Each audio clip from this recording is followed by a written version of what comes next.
going to get started as the last few people are able to get their lunch. So I'm Kristen Still. I'm the faculty director of the Animal Law and Policy program, and I want to welcome you to the first of 5 events this week, Animal Law Week, which is organized by our amazing student group, the Student Animal Legal Defense Fund, and the Animal Law and Policy program. So I have the pleasure of introducing our first speaker of the week, Lynn Simpson, someone I met a year ago in Australia and thought a person with this background and life experiences just can't exist. It's just not possible that someone has had so many amazing experiences, and I could listen to her talk forever, and I'm looking forward to her biography, which is not yet out yet. So just in brief. Kristen may be embellishing a touch. No, it's really, just wait. So as you know from the short description, Lynn is a veterinary doctor. She had a private practice, but the bulk of her work was serving as a vet on export vessels that were leaving Australia for mainly the Middle East, carrying cattle and sheep for slaughter, but also for dairy and breeding. Now, just the idea of long-distance transportation is not something we're used to thinking about in the U.S. context, and Lynn will talk a little bit about why it is the case that animals are moved over such great expanses and by sea. In 2011, there was a massive expose involving slaughterhouses in Indonesia that were receiving Australian cattle, and it led to the formation of a government committee to try to figure out what can be done. And Lynn was brought in as an insider to the industry, as someone who knows it very well. And as she'll talk about, as a result of that, she found herself forced into essentially an outsider whistleblowing position due to a report she wrote that was not even intended to be public. So now she's an advocate for better conditions on live export ships and for improvement of the live export industry in general, and maybe she'll talk about ultimately where she comes down on the need and the plausibility of a humane live export. But for now, let me turn it over. Thank you.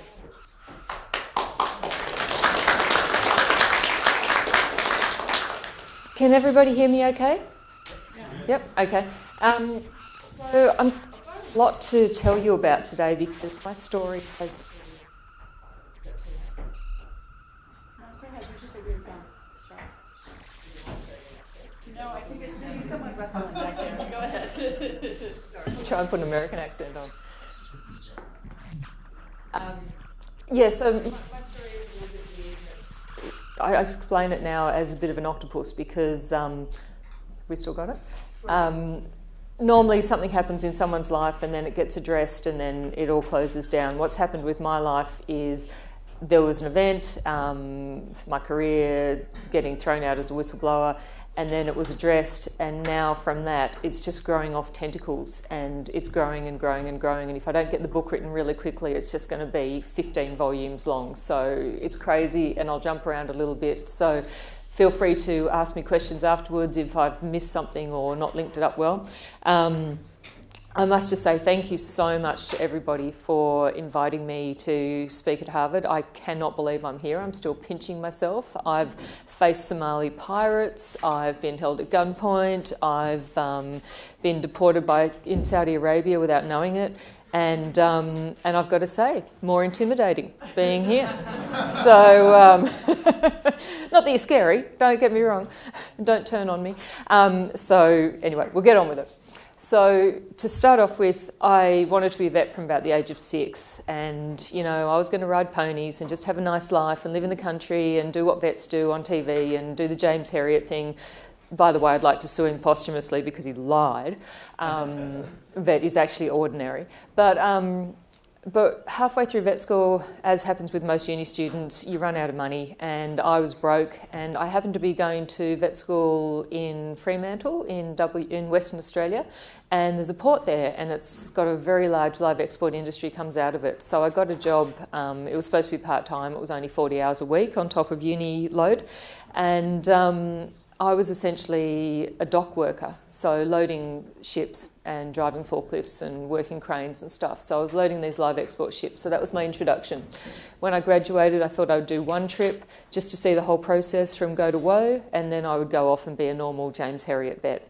And I have dabbled in and out of shipping and normal vet world, but the normal vet world, for lots of reasons, didn't seem as meaningful as the shipping world.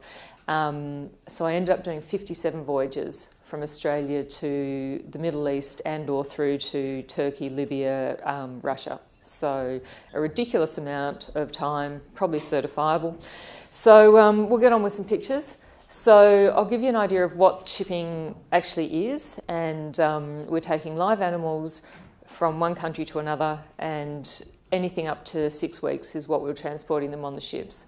So this is a little fella who hurt his leg. It's just a cut in a paddock. It would normally heal on its own, but because of the filthy conditions, and you'll see more of them in this slideshow, we've gone to the extent of putting a bandage on. A normal vet would look at me going, "You're super crazy doing that," because, you know, nobody would pay for it. But we have to. So from a legal point of view, it's a really awkward situation because as a private vet, I am hired by a private exporter to sail on a ship to look after their animals, but they only hire me because the government insists that a vet is on these ships. And to make it even more difficult, I have to send a report every day and then a summary report at the end of the voyage to the government. So the government sees me as a spy, totally resents me being on their ship, knowing anything that's going on with their business, and intensely hates paying me. So it's great. So the people you work for hate your guts, and the government, as I found out later, are corrupt and useless. So in the actual legislation, they've quoted my job in the government as the eyes of the government but the hands of the exporter. So discern that as a lawyer. I don't know what it means. And WA here is Whistleblowers Australia. So I'm now a committee member for Whistleblowers Australia, helping other whistleblowers how to make their way through the minefield of losing everything. We've got legislation around live export, but it tends to be what we call soft laws. So a lot of it's really hard to pin down on anybody. They're more guidelines and standards, so it's very hard to actually penalise anybody when something goes wrong. So we really need to either get rid of the trade, which I think is time to do. The trade had a place 30 years ago when we didn't have good refrigeration transport. It doesn't have a place now. So if we can't get decent legislation and regulations, we should get rid of it. So this is my office. So I didn't get a nice clean animal vet practice with going home at 7 o'clock every night and, you know, playing with my dog. So the range of office is something like this thing, which was horrible. I took it to Madagascar. I lost about 5 kilos a week. It's about the size of a Coke can and rolled around all over the place. And then you get something like this, which is the more standard ship that I sail on. So this carries about, 10,000 cattle, 80,000 sheep. The sheep are all in the wide area above. The cattle go down deep under the waterline. So they're actually, you're working undersea most of the time, so keeps you kind of busy. And a ship like this carries 20,000 cattle, so you've got one vet on this and about 5 stockmen to look after 20,000 cattle for as long as it takes to get to wherever you're going. They're like a massive apartment building, like they're just crazy, and trying to find somebody within them. They're really noisy, you'll hear that later, and they're just a labyrinth. They're like a multi-storey car park that's being used as a feedlot, and they've got concrete or asphalt flooring, so they cause lots of problems. Now Australia says it's the best operator in this trade. We really have no place to be doing that because we're not doing things as well as we could, but we're not doing things as bad as others. So this is how they're unloading cattle in other countries such as Indonesia, which is just completely appalling. So this is one of my ships, and this is the amount of bedding they're putting down for cattle to lie in to protect their legs and joints from being on concrete for up to 6 weeks for a voyage. So clearly that's a completely insignificant amount of bedding. This is the stocking density. So these animals have to stay like that for, again, up to 6 weeks. Average voyage is about 3 weeks, but, we do long ones, and some of them are extended for mechanical reasons or rejection reasons. These are camels coming off a ship in Egypt. So we're sitting alongside in port, we're using ramps, and other countries are doing stuff like this, and you're like, wow. So we kind of feel like we're doing a better job. Our job still sucks, and what we're doing is wrong, but other people are doing a worse job, but it's no justification for anything.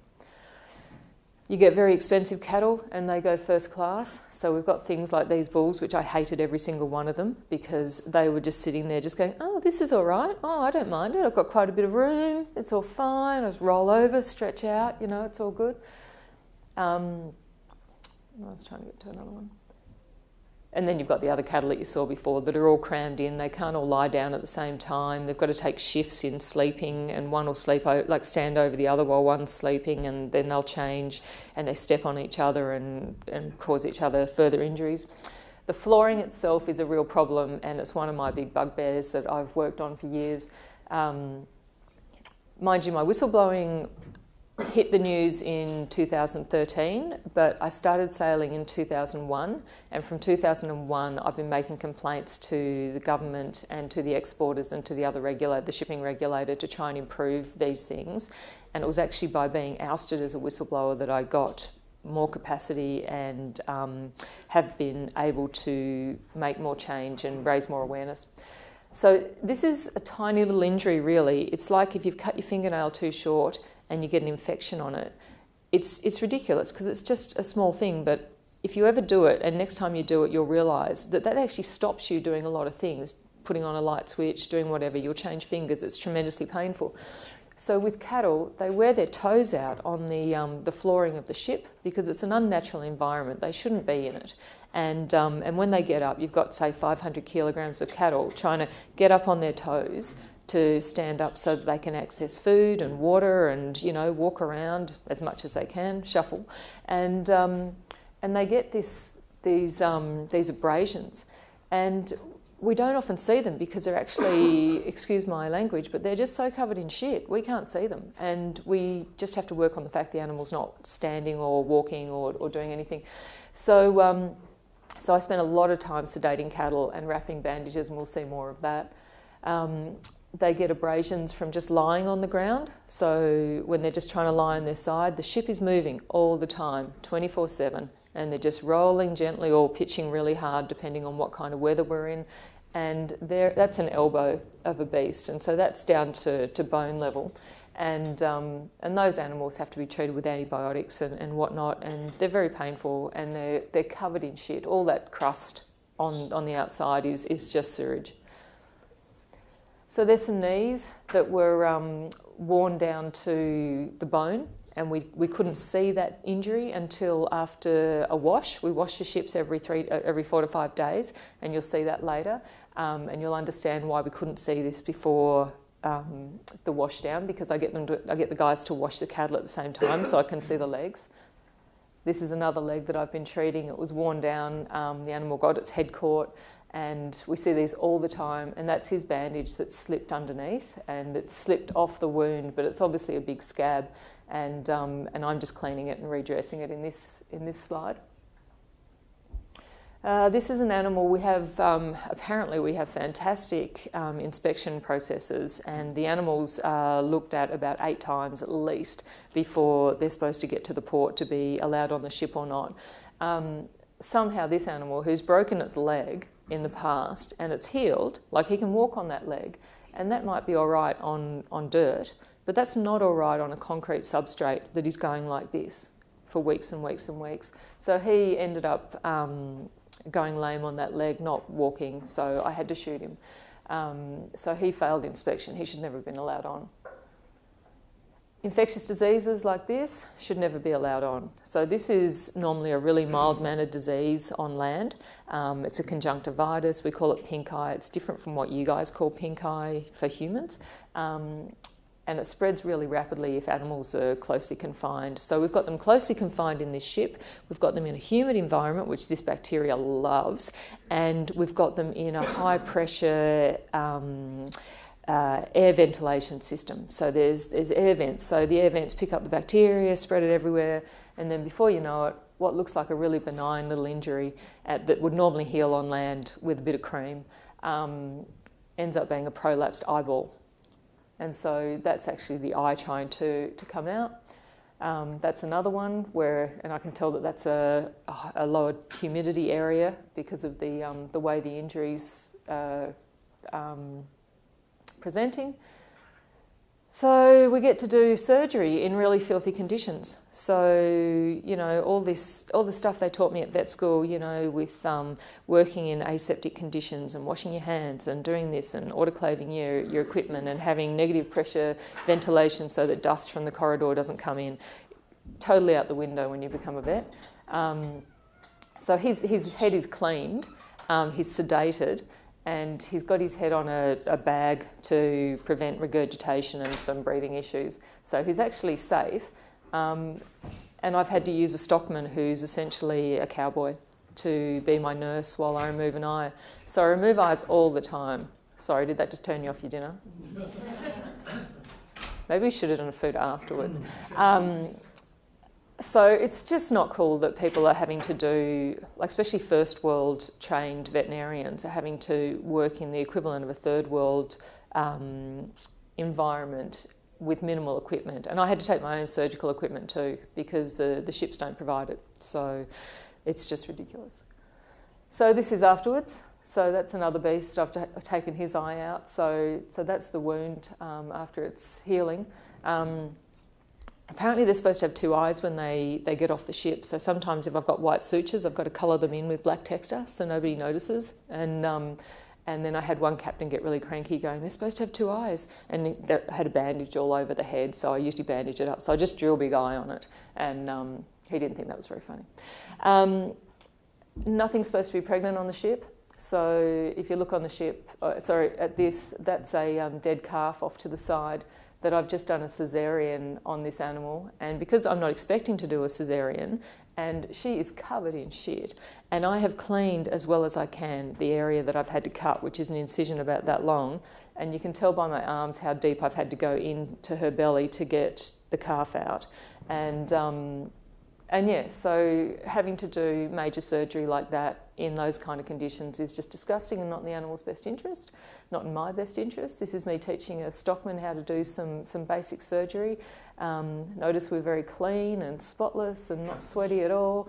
And the reason I teach the stockman is because we only put veterinarians on long-haul voyages, anything over 10 days. Most of our voyages are shorter, so the stockmen sail by themselves. So they have to guess what they're looking at. They have to pick diseases that they think they're contending with, and they also are allowed to medicate, which is completely illegal on land, but when you get into international waters, from a legal perspective, it's really, really difficult. And every time I've spoken to lawyers about, stuff at sea, they're like, well, that's out of our jurisdiction. And I'm like, well, whose jurisdiction is it?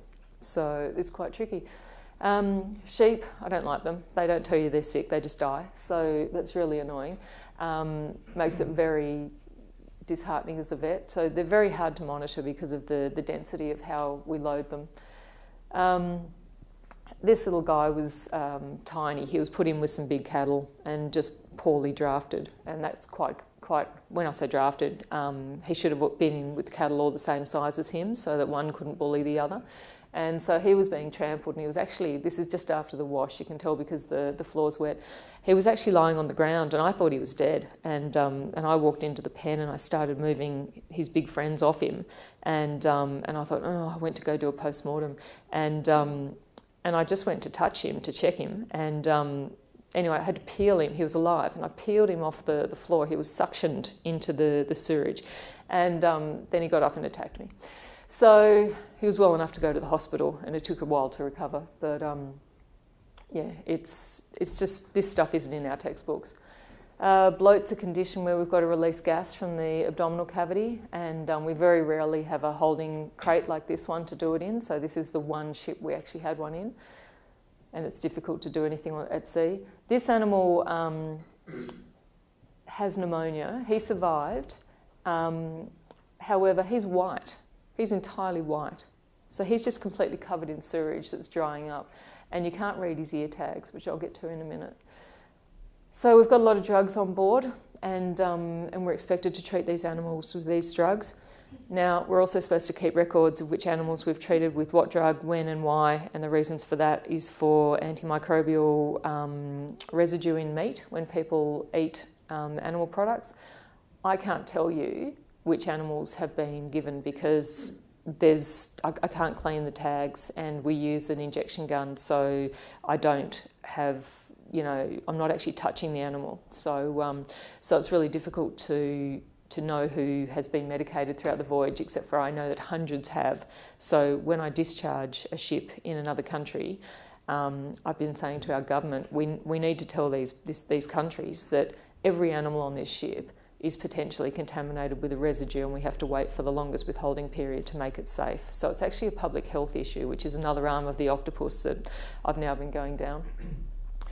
So this is when they start to get shitty, and this is further into a voyage, and it's really humid.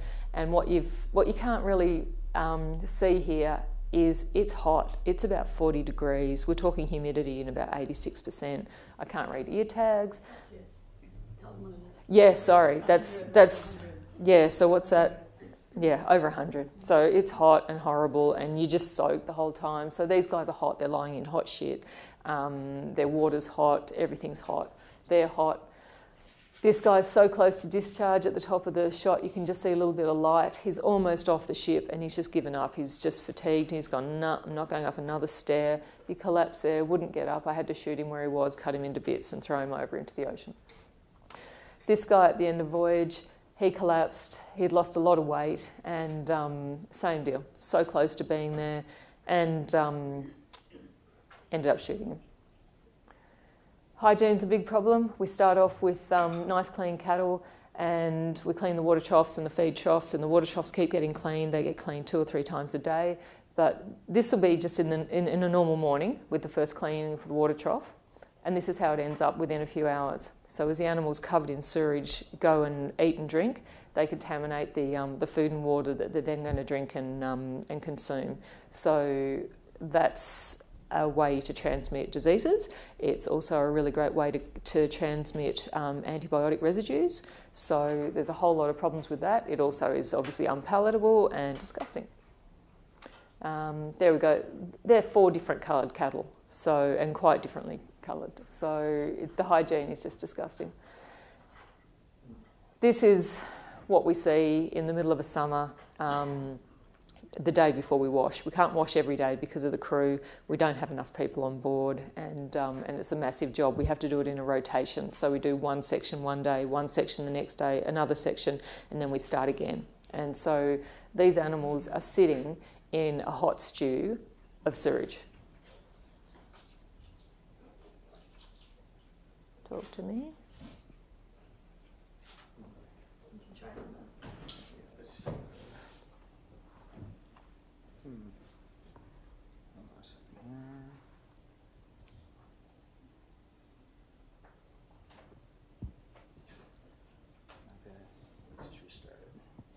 So the sewage that they're sitting in, the industry that runs live export, they like to nicely describe it as a fecal jacket, as if that's better than saying this animal's covered in sewage and shit. So I just say what it is, and because I think fecal jacket is a little bit of a misnomer, and animals dissipate most of their heat through their bodies and through breathing. So they do sweat a little bit, but but not as much as humans and horses do. So cattle will get rid of most of their body. They'll radiate it out. When they've got a fecal jacket on, they can't do that. So they struggle, and it exacerbates their risk of heat stress and dying from that. Same thing. Not talking to me. Maybe just jump to the next slide. Yeah, we'll just start it. Maybe with some issue here.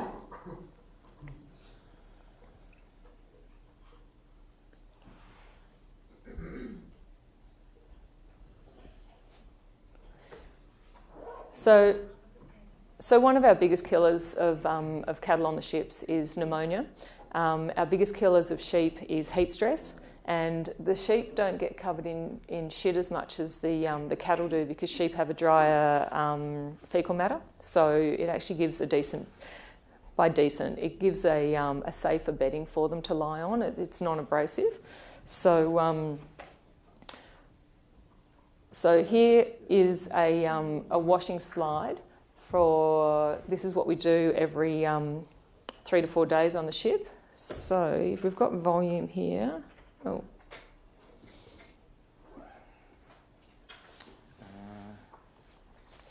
It's being naughty, Chris. I think the videos sort of, the music is sort of underground. The problem is for my laptop. We can go past it if we need to. So washing is a process that we do every 3 to 4 days, and then we replenish the minimal amount of bedding that we carry, and we try to make it as nice as we can for the cattle. But you know, we just have not enough resources on the ship, and half the reason we don't have the resources is the live exporters are quite greedy. They don't want to fill up areas that could be carrying cattle with sawdust and chaff and those kind of things, so they cut corners wherever they can. Hopefully we might get this to play. Yeah, let's see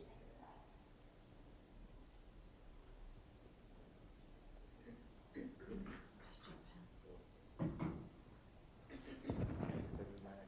That's all right, yeah. Let's leave him alone. So what you'll see there is the cattle stay in the pen, and we wash around them. There's not enough room to actually move cattle out, so they actually get hit with these high pressure hoses, which are great in one way because it cleans a whole lot of the sewage off them, but it's really awful in another way because it actually drives a whole lot of infection and sewage into any wounds that they might have. So this is the next slide, which is after a wash, and that's the amount of bedding they get. And you can tell that they immediately love the fact that they're clean and they've got somewhere better to lie down, and they generally lie down almost immediately. So they've been deliberately choosing not to lie down in the... Yeah. Okay. Sorry about this, guys.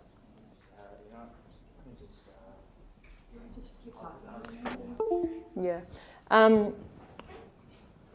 So the other things with the industry that we struggle with, so hygiene's a big thing, diseases are a big thing, overcrowding is one of the biggest problems we've got. The bedding issue is definitely a massive problem. The heat stress is a massive problem, and we do a lot of work into the Middle East. And so we're going into some really hot areas that, you know, are highly predictable that they're going to be hot and horrible, and we can get mass mortalities. And within hours, we can lose thousands of animals with a heat stress event.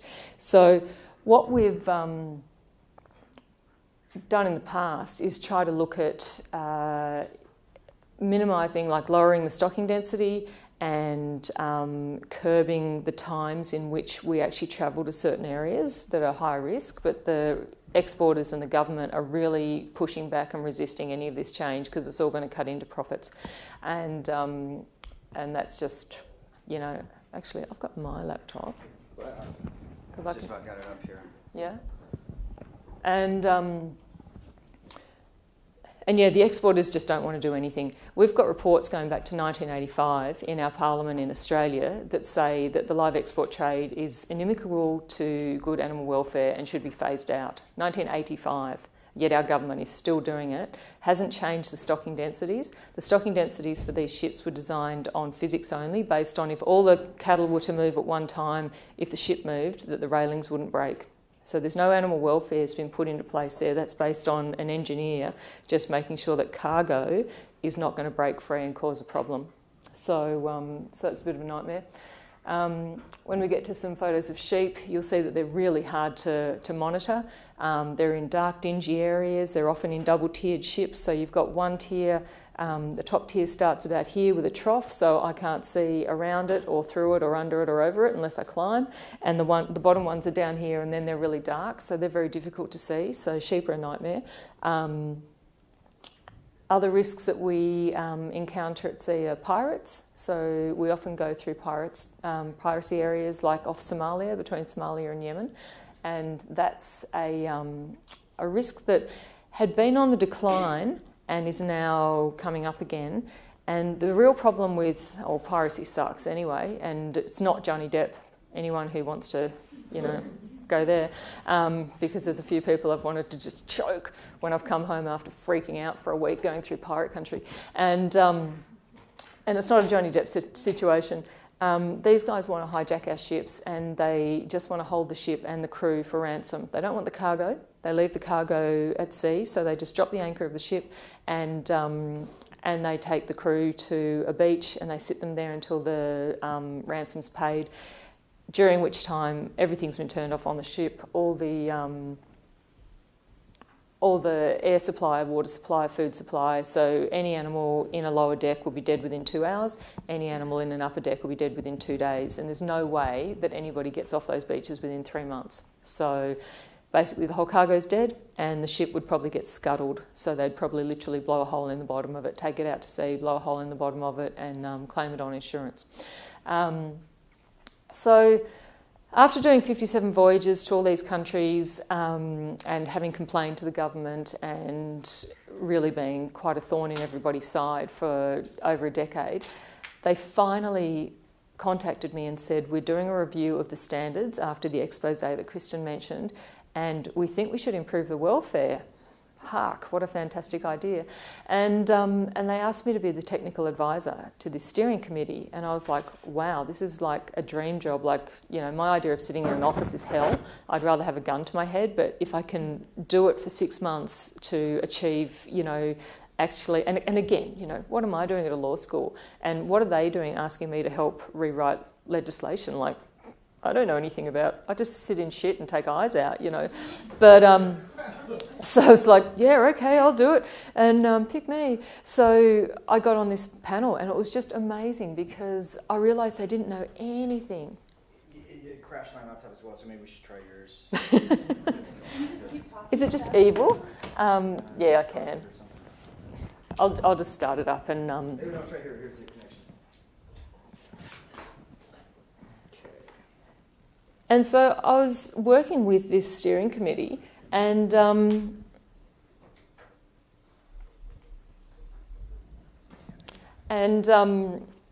they were blown away because they didn't realise what they were actually dealing with. They got all these fancy vets from all around the states, Australian states, to come in, but none of them had been on a ship. Most of them didn't do any field work, and they didn't know anything about these ships. They didn't understand the size of them. They didn't understand there was only one vet. How many animals, what we're contending with. They were looking at tables of weights of animals and stocking densities, and I knew that you couldn't look at that and actually visualise what that meant. So they did a call for submissions, and I was asked if I would do a submission as an on-board vet. So I'm like, yeah, you beauty. So I raced home that night, and as I was saying to Kristen yesterday, I do my best work when I'm not really trying, because I thought this was just going to be a little bit of informative stuff for this committee to work off. And within a couple of hours, I'd put together a submission. Now, everyone else's submissions was about 3 or 4 pages of writing. The other vets was about 6 of them. And they sort of said, oh, yeah, some of them said, oh, it's not so bad. And some of them said, yeah, it's pretty ordinary. And anyone that said it was ordinary was just shot down by the industry. And they just said, oh, they don't know. They've got a gripe. They've got issues with us, they've lost their job or something. So I decided to stop them in their tracks. So instead of that, I did 44 pages of cut and paste of the UN's animal welfare legislation with the Australian legislation, and then an image of what it represented, and then a one-liner of this is not good enough and this is what we could be doing to change it. And it was 44... Yeah, you want to tell me where you want to go to? Why don't you jump to where you are now? Yeah, I'll just flick through. Tell me where you want to stop. Is this going to work? No, that's No, connected. that's dead. Okay, that's right. Okay, I'll go through. So just enjoy the lovely pictures as we go through. They don't sleep comfortably, that's dead. That's when someone slept on his head and killed it. So essentially I was telling the committee about these kind of things and putting these kind of photos in, saying, well, the design's not fantastic because animals get stuck and then they die and we can't see them because all their friends are standing around them. The floor's slippery, they slip over, they hurt their feet, they die. They don't lie down in natural positions like the UN says that they should be doing in their welfare standards. So they get trampled and they die.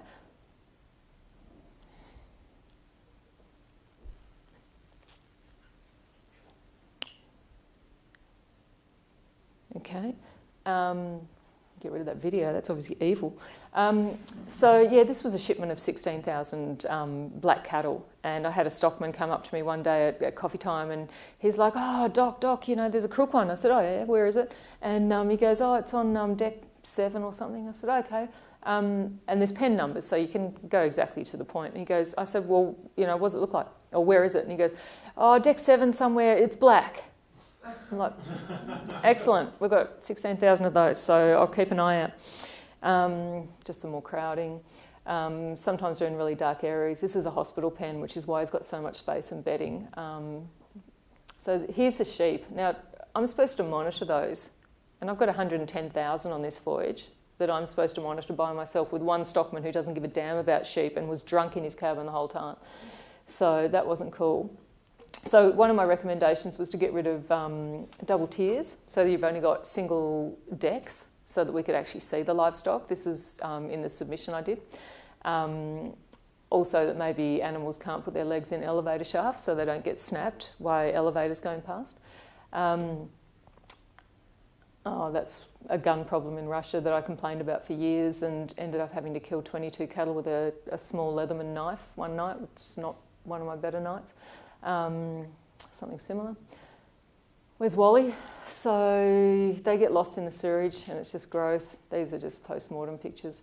So there's the office. Anyway, and so I present this submission and they just basically shit themselves. And nobody wants me in the room anymore. And they're just like, oh my God, and everything gets hushed and people are whispering and talking about me and around me and not talking to me. And I'm thinking this is all a bit weird. And, you know, the RSPCA are sort of slapping me on the back and saying, we want to kiss you. And I'm just like, okay, that's weird. Because you've hated me because I work in this trade. And I was working this trade because I thought I could make a difference from the inside. So, you know, it's one of the things I've been saying for a long time is how do you change the score from the sidelines? You know, if you're not involved, it's very, very hard. So that's why this has been a complete irony, because what happened with this submission is everybody panicked when it hit the department, and there were minutes going to the ministers all over the place and up to Parliament House saying this thing can never be seen in the light of day. Next thing I know, it's been uploaded onto the internet and is in 15 different languages all over the world viral. And I'm like, okay, well there goes my career. And I remember when the guy said to me, you know, how do you feel about it being on the internet? And I was just like, it was one of those moments where you feel your guts are probably somewhere down near your shoes, and I was just like, oh, it was like being on a roller coaster. And I just thought, I knew instantly the way our trade works. It's like a cartel, and I knew instantly I'd lost my job. I would never get back into industrial vet work, which I thought was really important, working with mass numbers of animals and standing up for them, trying to do the right thing. When so many of my vet colleagues were saying, oh, what you do is evil, you're bad. And all they were doing was treating a couple of dogs and cats a day and in a really safe environment. And I'm like, well, why don't you put your neck on the line and actually do something meaningful for these, you know, you can make this mass difference.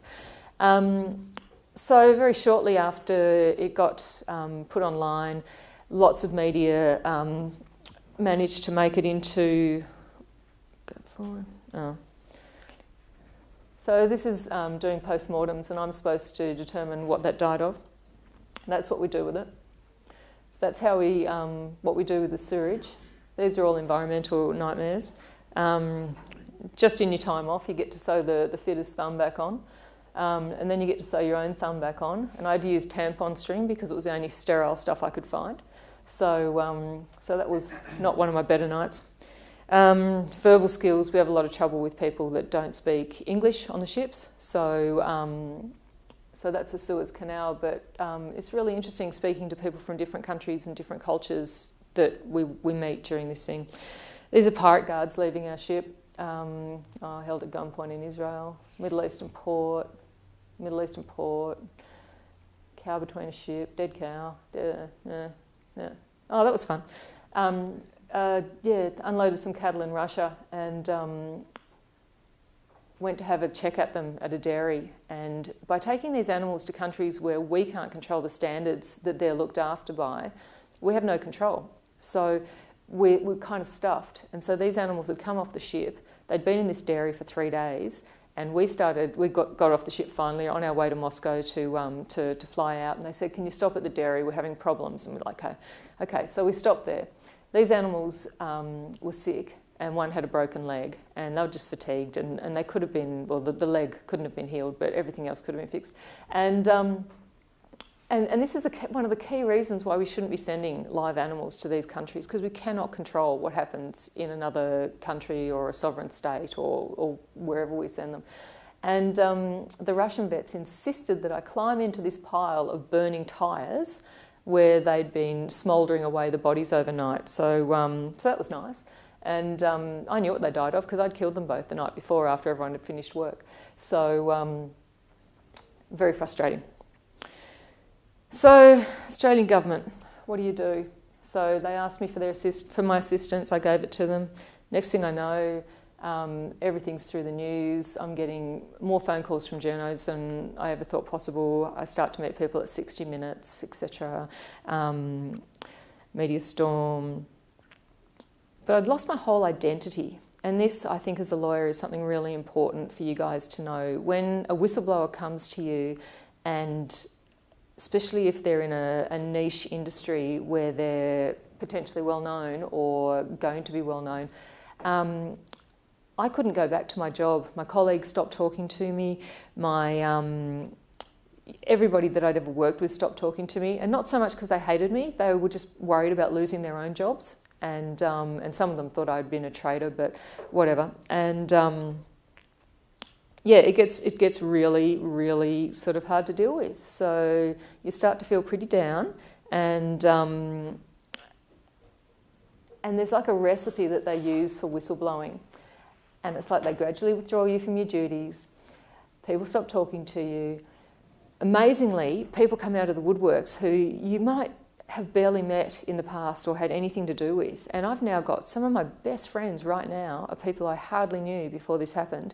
Some of my best friends for most of my life before this won't talk to me. And it's been really interesting.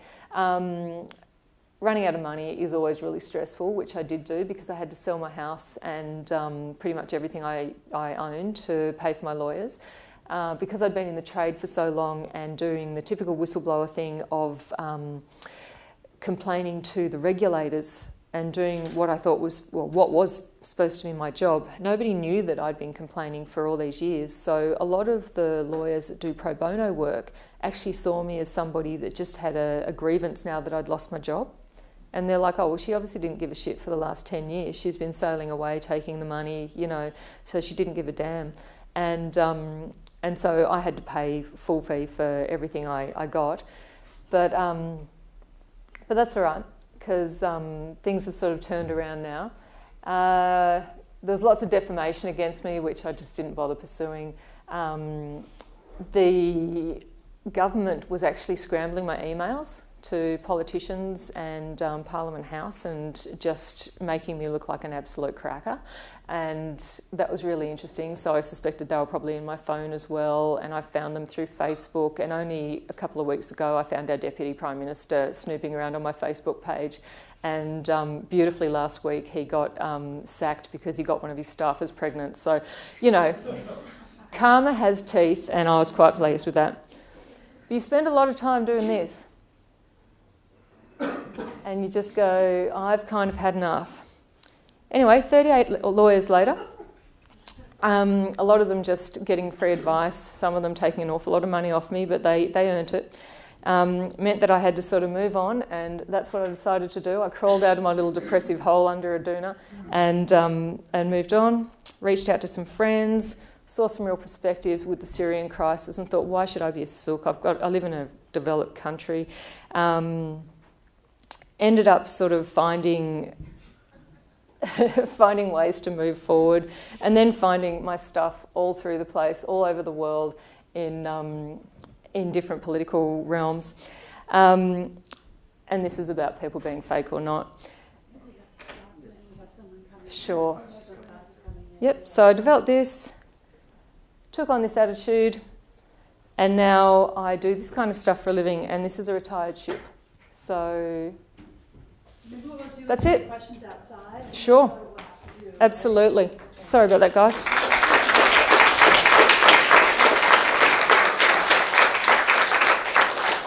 Thank you.